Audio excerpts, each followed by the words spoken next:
The year was 1789, and France convulsed in revolution. Old order shattered. The monarchy staggered.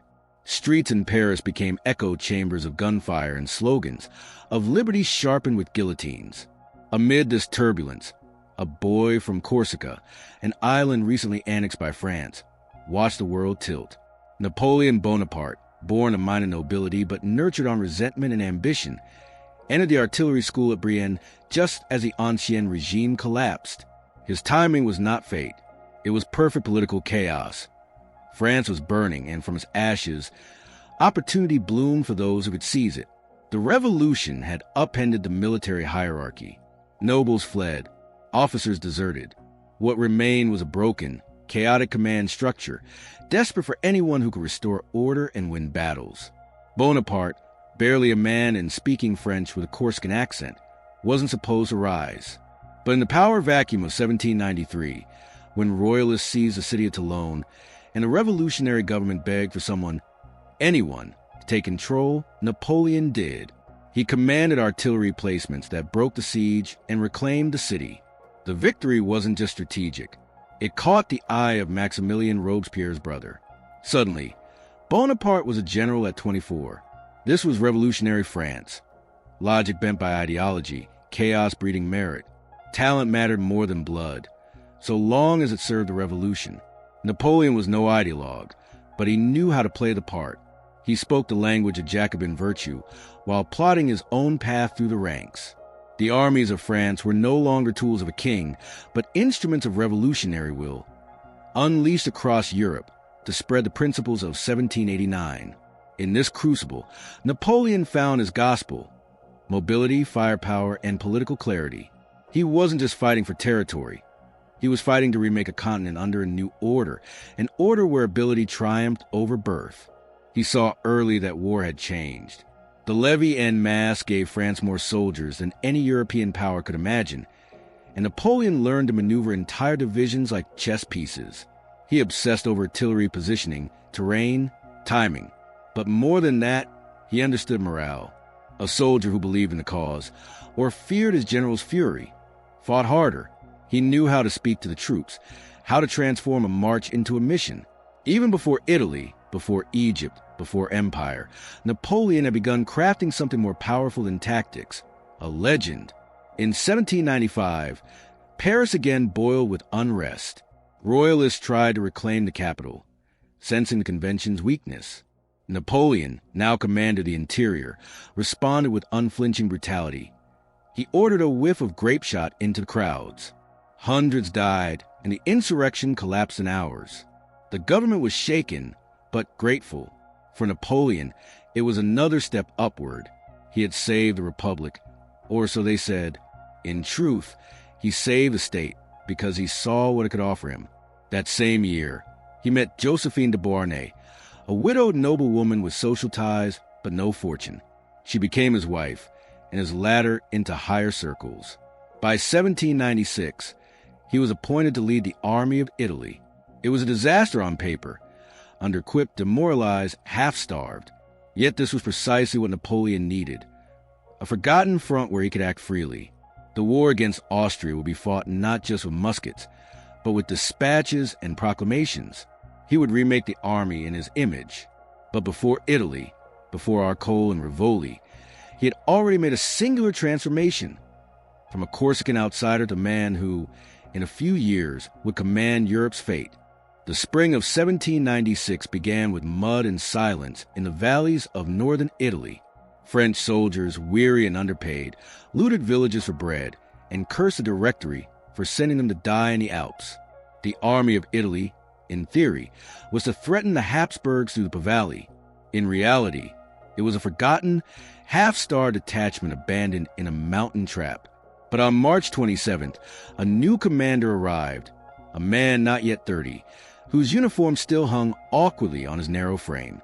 Napoleon Bonaparte stepped from his horse not with grandeur, but with steel-eyed purpose. He met each general personally. He memorized the terrain in days.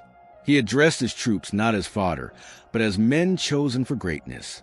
Soldiers, you are poorly clothed, badly fed. The government owes you much, but can give you nothing. I will lead you into the most fertile plains of the world. And they followed him. The first test came at Mononat. Napoleon, moving faster than Austrian intelligence believed possible, smashed through the weak links between Austrian and Piedmontese forces. His maneuver wasn't just swift, it was surgical. By isolating the enemy columns and overwhelming them with concentrated fire, he forced an armistice in less than a week. Piedmont collapsed. The road to Milan lay open. It was the beginning of a pattern that would define Napoleonic warfare. Break the coalition piece by piece, strike before the enemy can concentrate, move with inhuman speed, and above all, control the story. Because Napoleon didn't just fight on the battlefield. He fought in print.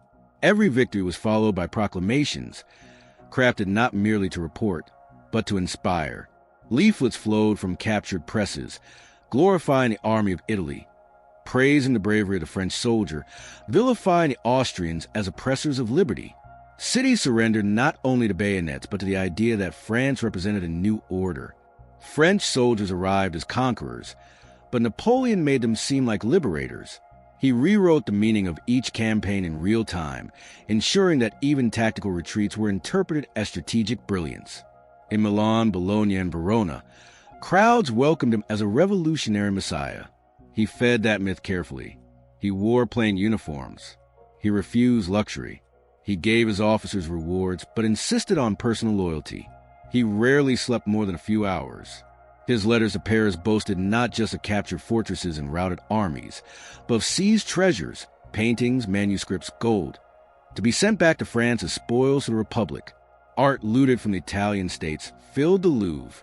These trophies, like the dispatches, were part of the war effort. They reinforced the idea that France, and by extension Napoleon, was not just fighting to expand territory, but to reclaim civilization from the stagnant monarchies of Europe. The military results were staggering. In less than a year, Napoleon had driven Austria from northern Italy, forged satellite republics like the Cisalpine and Ligurian, and forced the Treaty of Campo Formio. He did this not with overwhelming numbers, but with maneuver, surprise, and momentum. At Arcole, he charged across a narrow bridge under fire to rally his faltering troops, seizing victory from what seemed certain defeat. At Rivoli, he used high ground and interior lines to crush a much larger Austrian force. Each campaign cemented his mastery, not just of movement, but of psychology. For his enemies, he was a riddle. The Austrians expected a general constrained by supply lines and tradition. Instead, they faced someone who ignored fixed rules. He marched his army through snowstorms to flank positions, lived on local resources, bypassed fortified towns, and struck at command centers. But what unsettled them more was his unpredictability. Napoleon made war seem fluid, like a chess game where the board itself could be tilted at will. For the French Directory, he became a problem of a different kind. They had sent him to Italy hoping for a distraction. Instead, he returned as a national hero, commanding an army that revered him and a public that adored him. He had become more than a general. He was a symbol of victory, of competence in an era plagued by corruption and failure. The press lionized him. Crowds shouted his name. His popularity threatened the government itself. Still, he played carefully. He declined overt political power, for now. Instead, he turned his gaze east. He wanted Egypt, not just for France, not just to harm Britain, but to elevate himself. Italy had made him a hero of the Republic. Egypt would make him a figure of global history. But even in Italy, the template was set. Napoleon had proven that one man, with speed, with intellect, with myth-making, could wield more power than an entire regime. Europe had taken notice. Monarchs in Vienna, Berlin, and St. Petersburg watched not just a general but a force of nature rise. One who moved faster than maps allowed. One who made soldiers love him and nations kneel. One who, if left unchecked, would turn victory into empire. The decision to sail for Egypt was not made lightly, nor was it purely military. Napoleon knew France was not yet ready to invade Britain directly. Its navy was inferior, its coast exposed. But striking British interests abroad was another matter entirely.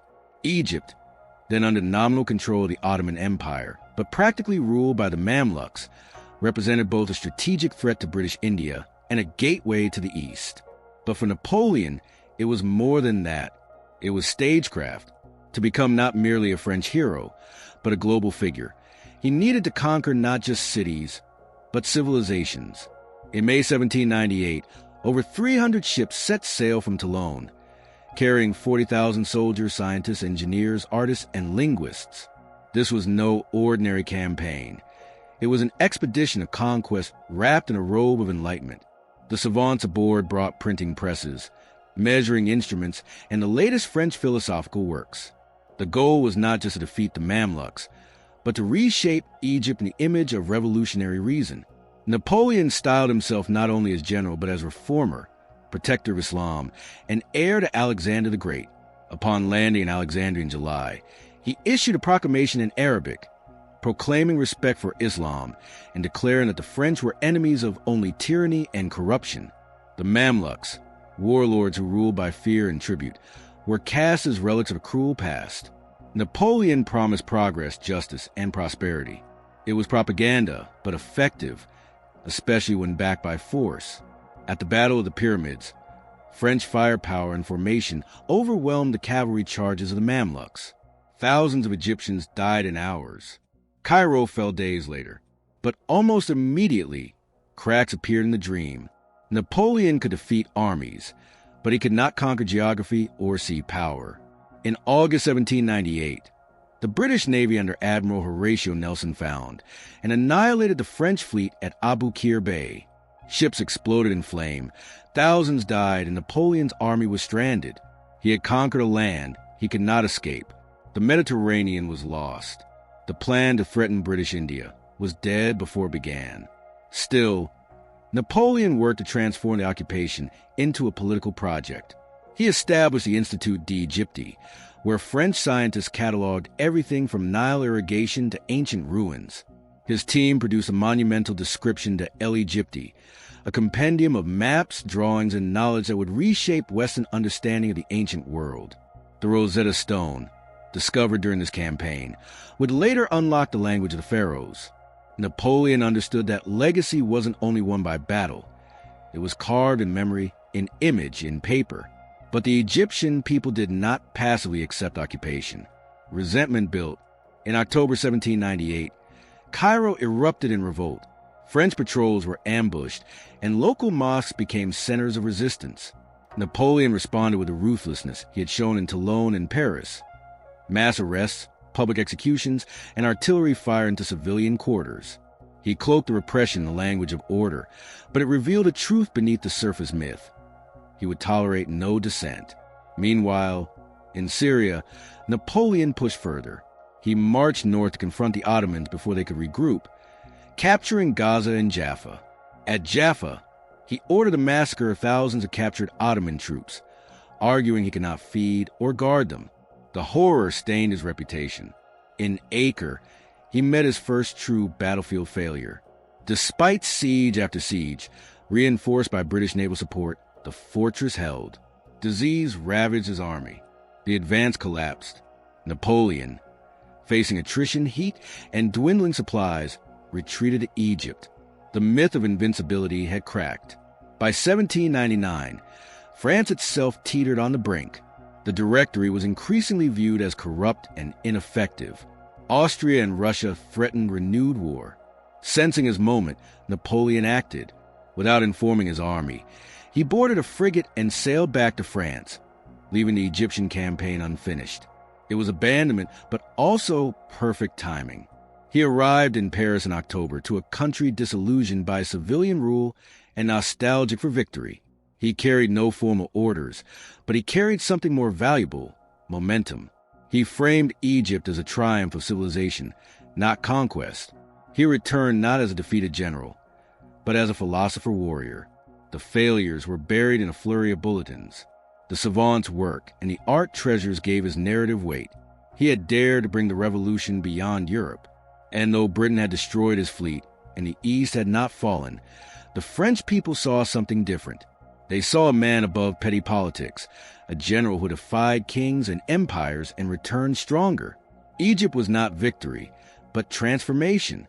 Napoleon had entered as a general and returned as something else entirely, a symbol, an idea. one foot in enlightenment, the other in empire. His path back to France was not retreat. It was recalibration. He had seen ancient power, mapped ancient roads, claimed the mantle of Caesar and Alexander. Now, he was ready to seize not just foreign territory, but the heart of France itself. France in the autumn of 1799 was crumbling under the weight of its own ideals. The revolution had devoured itself. The Directory was a five-man executive bloated by corruption and paralyzed by fear. Royalists whispered in salons. Jacobins plotted in corners. The people, weary from a decade of chaos, wanted security. The generals, increasingly powerful, waited like wolves circling a wounded deer. Napoleon Bonaparte, newly returned from Egypt, stepped into this moment with deliberate calculation. He had no uniformed army at his back, only reputation. But that was enough. On 18th Brumaire, year 8 of the revolutionary calendar, November 9th, 1799 in modern reckoning, he made his move. The plan was simple. Use confusion to seize legitimacy.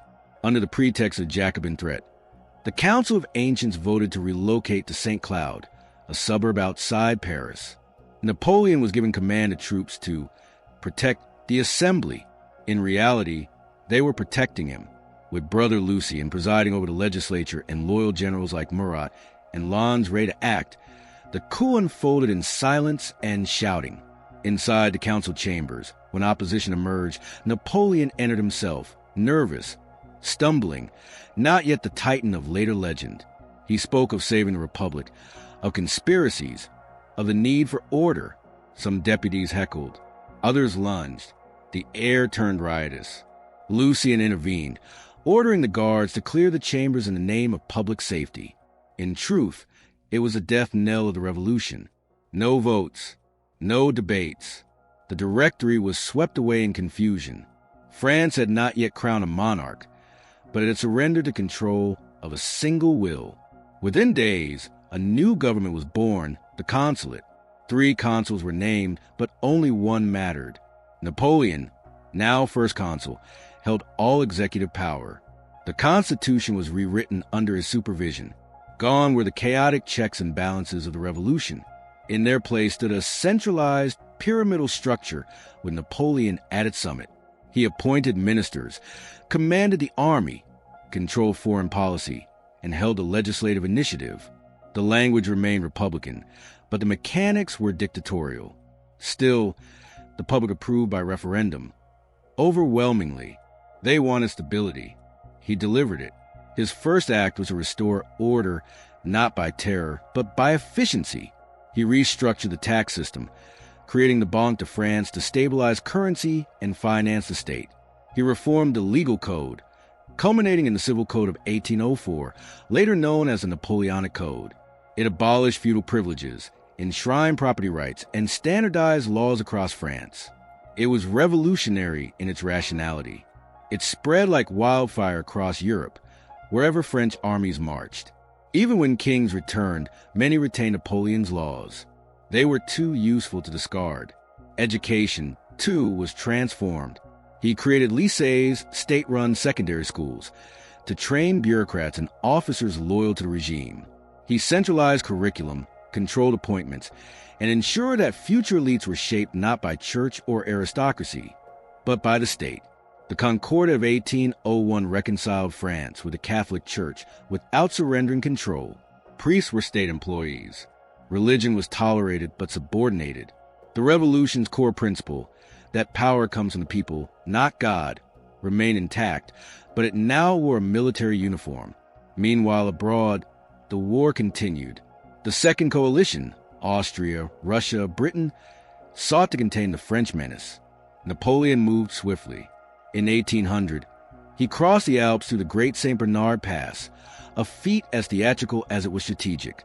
At Marengo, he reversed a near defeat into a crushing victory. The Austrians were forced to sue for peace. The Treaty of Lunéville in 1801 left France dominant on the continent. Britain held out, but exhausted. It signed the Treaty of Amiens in 1802. For the first time in a decade, Europe tasted peace. That peace was illusion. Napoleon used it to rearm. He restructured the Grande Armée, emphasizing corps organization, self-sufficient units capable of independent action, yet coordinated into a devastating whole. He expanded conscription, drilled his soldiers in speed and discipline, and ensured loyalty with rewards and glory. Veterans were honored with the Legion of Honor, a secular order of merit replacing aristocratic titles. He wasn't creating a monarchy. Not yet. He was creating an elite of achievement, one bound not by blood, but by victory. By 1804, the mask fell after a fabricated conspiracy to assassinate him, likely exaggerated or invented. Napoleon claimed that only a hereditary order could bring permanent stability. The Senate, filled with his loyalists, petitioned him to assume imperial dignity. A new constitution was drafted. Another referendum was held. Over 3 million votes cast, with fewer than 3,000 against. The Republic was declared dead. Napoleon became Emperor of the French. On December 2, 1804, in Notre Dame Cathedral, under the gaze of Pope Pius VII, Napoleon crowned himself, not the church, not tradition. He placed a laurel wreath on his own head, declaring with that act, "I am the source of power." The revolution had birthed a monarch, but this was no restoration of Bourbon absolutism. It was something new. Napoleon ruled not by divine right, but by military conquest, bureaucratic control, and popular assent. His empire was not the return of the past. It was a culmination of the revolution's contradictions. Order born from chaos, equality delivered by hierarchy, freedom enforced through discipline. He had dismantled the revolutionary state and rebuilt it in his image. He was not a servant of the Republic. He was its master. The throne was not his destination. It was his platform. Because now, with France unified, rearmed, and restructured, Napoleon turned his eyes outward once more. Europe waited. The coalitions would return. The war would resume. But this time, they would not face a general. They would face an emperor.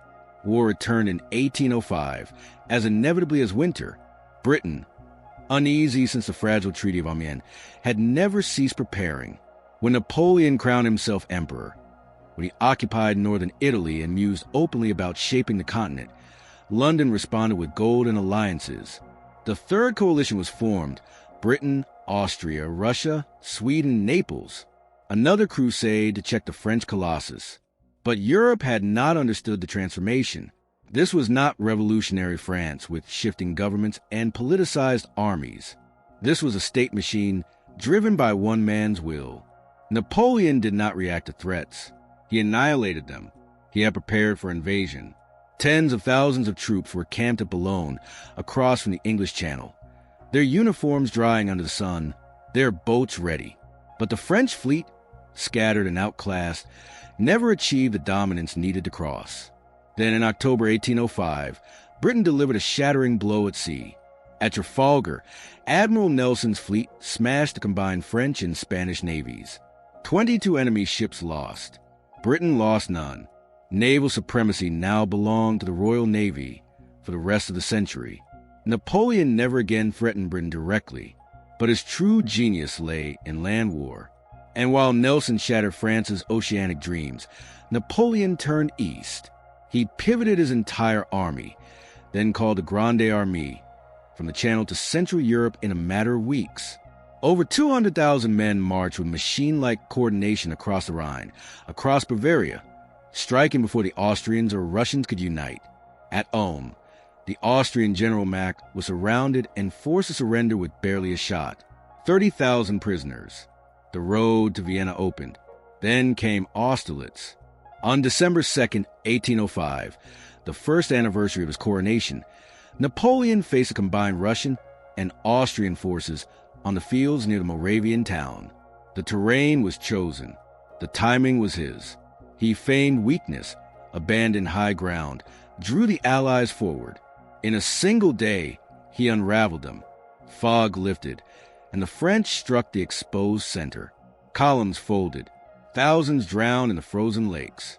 It was total victory, tactical brilliance on a scale not seen since Hannibal. Russia fled. Austria begged for peace. The Treaty of Pressburg followed. The Holy Roman Empire, already a corpse, was officially dissolved in 1806. In its place, Napoleon formed the Confederation of the Rhine, a collection of German states aligned under French protection. The Habsburgs, once lords of Europe, were reduced to the monarchy of Austria alone. Francis, too, abdicated his ancient title. Napoleon had not just beaten an army. He had ended a 1,000-year-old institution with maneuver and steel.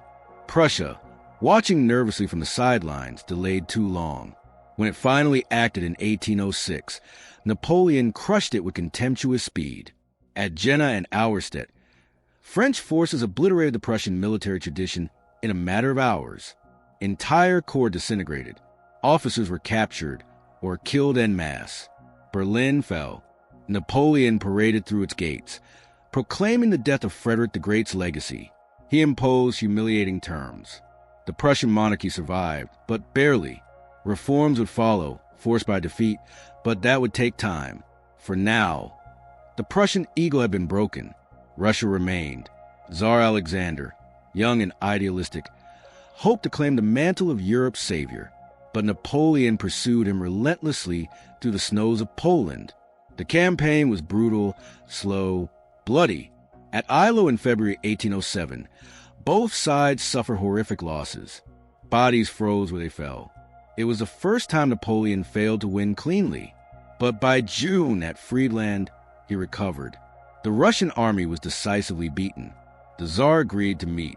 At Tilsit, on a raft in the middle of the Niemen River, Napoleon and Alexander met like kings of old. They walked alone. They spoke privately. The outcome was historic. Russia would withdraw from the coalition. The world was divided. France would dominate the West. Russia, the East. Prussia, present but irrelevant, was carved up like meat between lions. Now, from Lisbon to Warsaw, Napoleon reigned. The map of Europe was redrawn with French logic.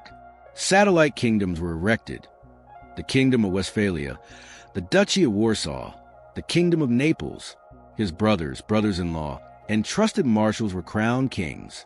Joseph Bonaparte in Spain, Louis in Holland, Jerome in Germany, Murat in Naples. These were not monarchs by divine right.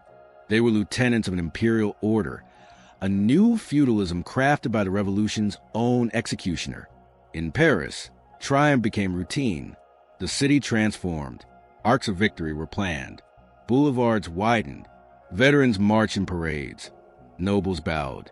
France, after centuries of fractured borders and internal strife, had become the center of a continental empire. Napoleon spoke of exporting Enlightenment values, law, equality, rational administration, but the reality was military occupation, relentless taxation, and the total subordination of national will to his own. But Europe had not been tamed. Beneath the surface, resistance stirred. The English blockade strained French trade. National pride festered in the German states. Russian honor was wounded, not erased. And Spain, deceptively quiet, would soon explode. The war was not over. It had merely changed shape. Still, for this brief period, 1805 to 1807, Napoleon stood unmatched. No European army could oppose him. No throne safe from his reach. No alliance could hold long enough to stop his momentum. He had gone beyond generalship. He ruled by example, by velocity, by sheer force of presence. His genius was not only tactical, it was psychological. He convinced nations that resistance was futile before the battle began. He was not merely emperor of the French. He was a master of Europe. By 1807, Napoleon's dominance on land was nearly absolute, but absolute dominance creates absolute friction. With Austria broken, Prussia shattered, and Russia temporarily aligned, only Britain remained defiant. Its navy ruled the seas, its money bankrolled every coalition, and its trade route supplied half the globe. Napoleon knew the British could not be beaten by force of arms alone. Trafalgar had proved that, so he resolved to beat them with economics. The strategy was elegant in theory and disastrous in execution. It was called the Continental System. A grand embargo meant to starve British commerce by closing every European port under French control to British goods. If Britain could not sell, it could not fund war. If it could not fund war, it would collapse. or so Napoleon believed. In 1806, he issued the Berlin Decree, outlawing British imports in France and its client states. The Milan Decree of 1807 expanded it, declaring any ship that traded with Britain an enemy. Customs officers were deployed, ports sealed, trade licenses revoked.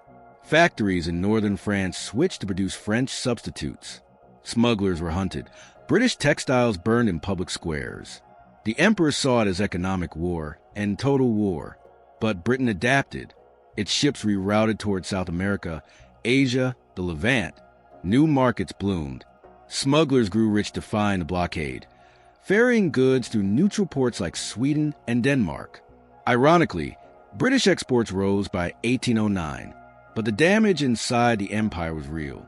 Port cities like Marseille, Hamburg, and Antwerp suffered. Merchants went bankrupt. Food prices climbed. Black markets thrived.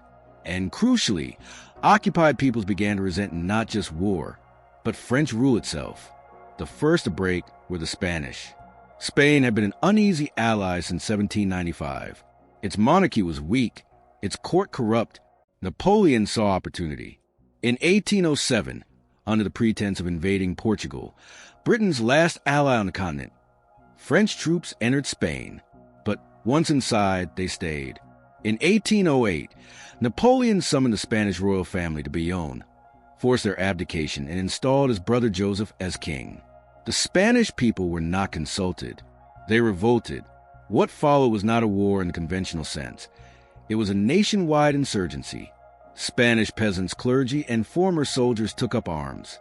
The French were harassed on roads, ambushed in forests, butchered in towns. French garrisons responded with terror. Villages burned, hostages shot, reprisals ordered. But this only deepened the fury. For the first time, Napoleon's army met a war that could not be mapped or planned. Britain seized the moment. A small expeditionary force landed in Portugal under Sir Arthur Wellesley, later the Duke of Wellington. It was disciplined, professional, and patient. Over the next 6 years, British troops, Portuguese irregulars, and Spanish guerrillas bled the French dry.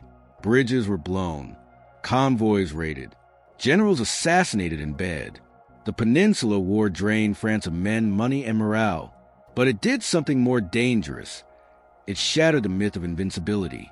Napoleon's generals could win battles, but not control. His armies held cities, but not hearts. The Spanish showed Europe that resistance was possible, and other nations watched. Meanwhile, in the East, the alliance with Russia began to rot. The continental system had hurt Russian commerce. British timber, cloth, and colonial goods were vital to Russian trade. Smugglers flowed through the Baltic. By 1810, Tsar Alexander began to openly defy the blockade. He reopened his ports. Napoleon responded with economic pressure and political threats. But the Tsar was no longer intimidated. He began preparing his own army. Tensions escalated. Napoleon annexed the Duchy of Oldenburg, whose ruler was related to the Romanovs. He moved troops into Poland. Russia mobilized. War loomed. By 1811, the continental system was unraveling. Napoleon had to enforce it not only with bureaucrats, but with bayonets. The cost was immense. France's allies, especially the Kingdom of Holland, the Confederation of the Rhine, and the Italian client states, grumbled. Some began secretly trading with Britain. The system had become a self-inflicted wound. It punished friends more than enemies. Still, Napoleon would not yield. His pride was now tied to the blockade. He believed in the logic, if not the results. Britain, he argued, must eventually suffer, if only he could tighten the noose. So he expanded further. He annexed northern Germany's coastline, swallowed the Papal States, and crushed all neutral trade. But every expansion demanded more men, more officers, more administrators. And every inch of new territory increased resistance. Inside France, weariness began to set in. The wars, once seen as glorious, now felt endless. Conscription escalated. Taxes rose. The economy faltered. The dream of liberty had become a machine of conquest. In cities like Lyon and Bordeaux, murmurs of discontent grew louder. But the emperor pressed on. He could not stop.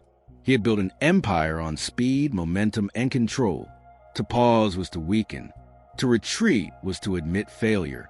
And so, facing defiance in Spain, betrayal in Russia, and a blockade that harmed his own people more than his enemy, Napoleon did what he always did. He escalated. He began to plan for the greatest campaign in European history, a march eastward across the vast steppes to bring the Tsar to heel. But that would come next. For now, in 1812, the continent was exhausted. France was overextended. The economic war had become a political war, a moral war. And in the hills of Spain, amid the ashes of ruined villages and the cheers of rebels, the first fractures of the empire appeared. Not cracks in marble, but rot in the foundation. Napoleon still ruled Europe, but the world was beginning to turn. In the spring of 1812, Napoleon prepared to march into Russia with the largest army Europe had ever seen. Over 600,000 men, drawn from across his empire and satellite states, were mobilized. French, Poles, Germans, Italians, Dutch, Swiss, even reluctant Prussians and Austrians under duress, all gathered under the imperial eagle. The goal was simple on paper: force Tsar Alexander I to recommit to the continental system, punish his betrayal, and restore French dominance in the East. But the scale of the invasion revealed the true stakes. This was not a campaign. It was a statement of supremacy, and it would be Napoleon's greatest mistake. He crossed the Niemen River in June 1812 without a declaration of war, proclaiming a second Polish War. His army moved in massive columns, over vast plains, suffocating the land in a sea of boots, cannon, and wagons. But immediately, friction began. The roads were poor, the distances immense. Russian troops fell back, destroying supplies as they went: grain, livestock, bridges, wells.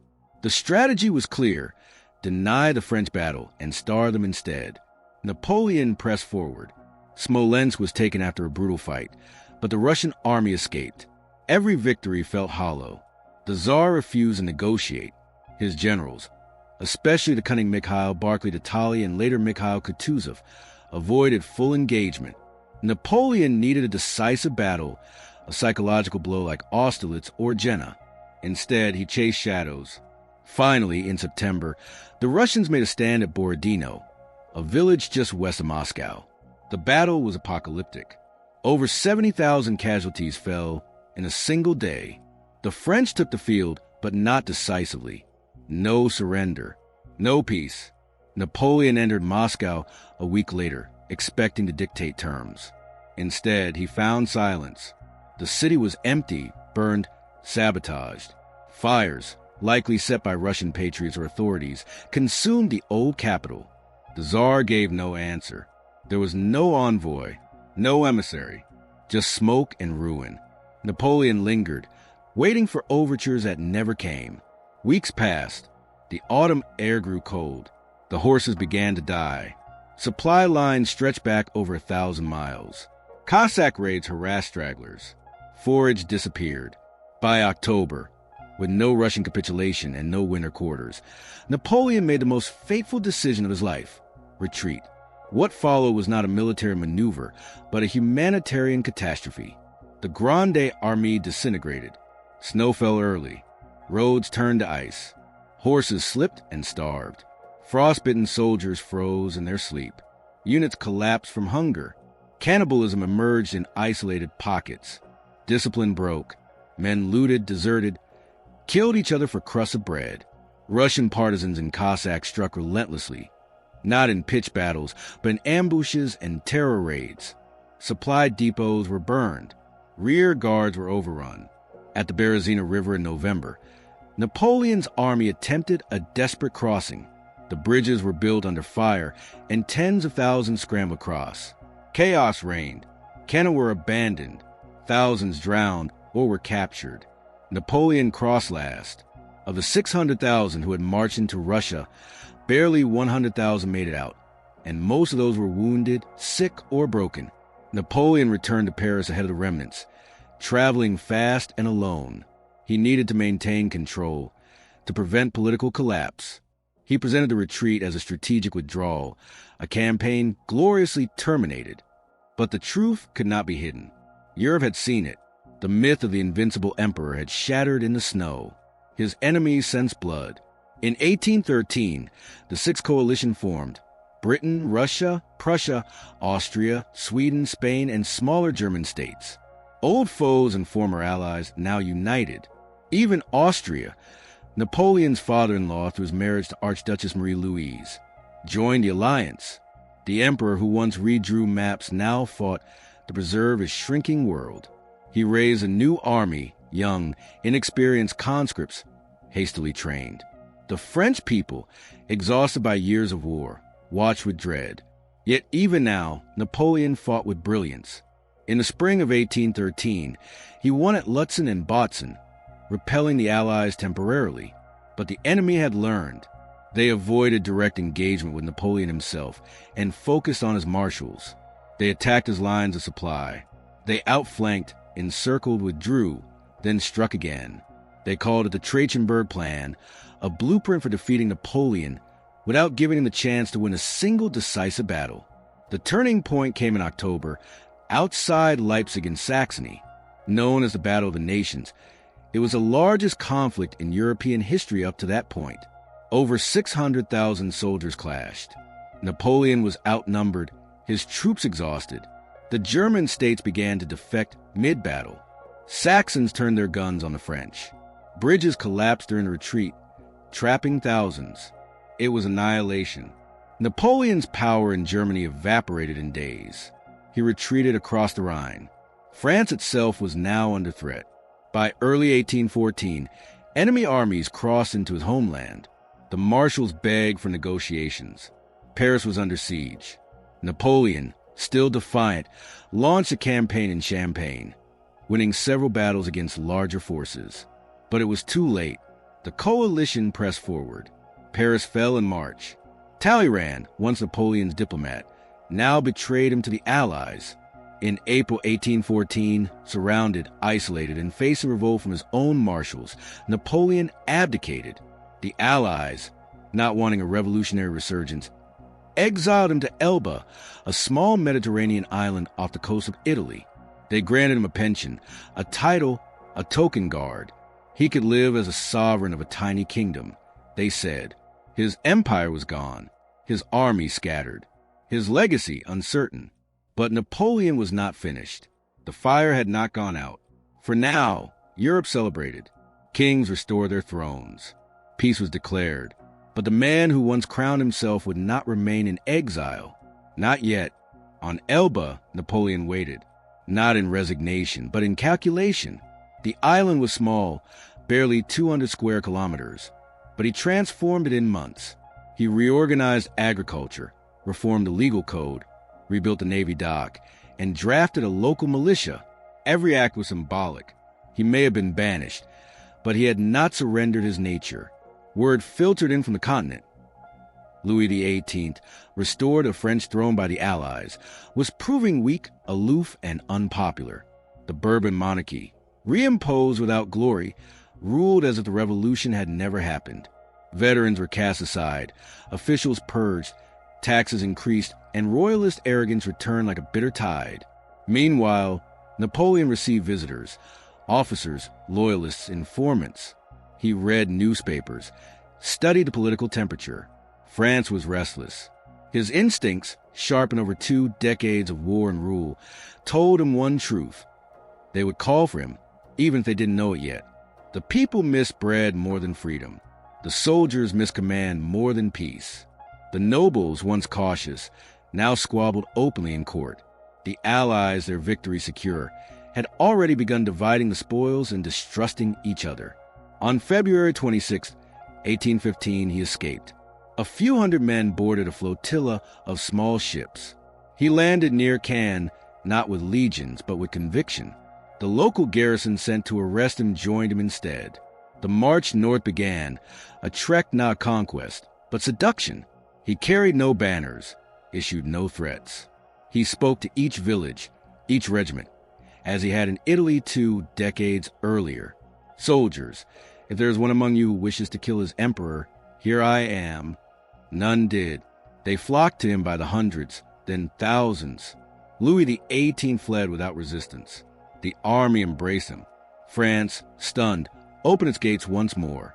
He entered Paris on March 20th, 1815. The palace of the Tuileries was his again. The exile had lasted less than a year, but it was not a return to empire. It was a race against time. Europe reacted with fury and fear. The Allies declared him an outlaw, a criminal outside all protection of law. Within weeks, the Seventh Coalition formed: Britain, Prussia, Austria, Russia, the same constellation of powers that had defeated him. This time, they would not pause and negotiate. They mobilized nearly 1 million men. Napoleon had at most 200,000 loyal troops, many still recovering from the chaos of the Restoration. He moved fast. He knew he couldn't wait. If he struck before the coalition armies could combine, he might replicate his early victories, divide and destroy. His target, Belgium, where British and Prussian forces were assembling. He crossed the border in June, confident, methodical. He defeated the Prussians at Ligny on June 16th. Simultaneously, he sent Marshal Ney to delay the British under Wellington at Quatre Bras, but Ney failed to prevent their retreat. Then came June 18, 1815. Waterloo, the battlefield, soaked by the previous night's rain, was a muddy trap. Napoleon delayed his attack to allow the ground to dry. That decision, minor in the moment, proved fatal. The British forces held a strong defensive ridge. Time passed. French assaults battered Wellington's lines, but could not break them. Ney ordered cavalry charges without infantry support. Disastrous, futile. The Imperial Guard, Napoleon's final reserve, marched late in the day, only to be repulsed for the first time in history. As they fell back, the army broke. The Prussians under Blücher arrived from the east, crashing into the French flank. The retreat became a rout. Napoleon fled the field, devastated but lucid. He returned to Paris, hoping for one last political maneuver. But the Chamber of Deputies, once loyal, had turned. They feared the wrath of Europe. His marshals were exhausted. The dream was over. On June 22, 1815, he abdicated again, this time definitively. He offered to go to America. The British refused. He surrendered to the captain of HMS Bellerophon, believing he would be treated as a general, a sovereign, a guest. But London had no intention of repeating the Elba mistake. He was exiled again, this time to St. Helena, a rock in the South Atlantic, 2,000 kilometers from any coast, isolated, windswept, watched by thousands of miles of water. There in Longwood House, he lived under constant surveillance, harassed by a petty British governor, denied visitors, plagued by illness. He dictated his memoirs, argued with his jailers, reviewed maps, remembered victories. He wrote not just history, but legend. For 6 years, he withered. In 1821, at the age of 51, he died. The cause, likely stomach cancer, was natural. The legacy was not. He had ruled France for 15 years, dominated Europe for 10, fought over 60 battles, and reshaped laws, borders, institutions. He abolished feudal remnants, spread secular education, codified civil law. He raised millions of soldiers, buried hundreds of thousands, made kings and unmade empires. He toppled the Holy Roman Empire, humiliated the Habsburgs and Hohenzollerns, and forced the Romanovs to parley. But in the end, it was not armies that undid him. It was his own ambition stretched too far. Russia, Spain, the continental system, each was a hinge of failure. And yet, even in defeat, his shadow lingered. In 1840, his remains were returned to France. The crowds wept. Veterans lined the streets. The Arc de Triomphe stood in silence. He was buried at Les Invalides, beneath a dome built for kings. Napoleon Bonaparte, the artillery officer from Corsica, had faced every crowned head of Europe, and for a time made them bow. His war was not just military. It was ideological. One man against monarchies, against systems, against history. He did not win, but he changed everything.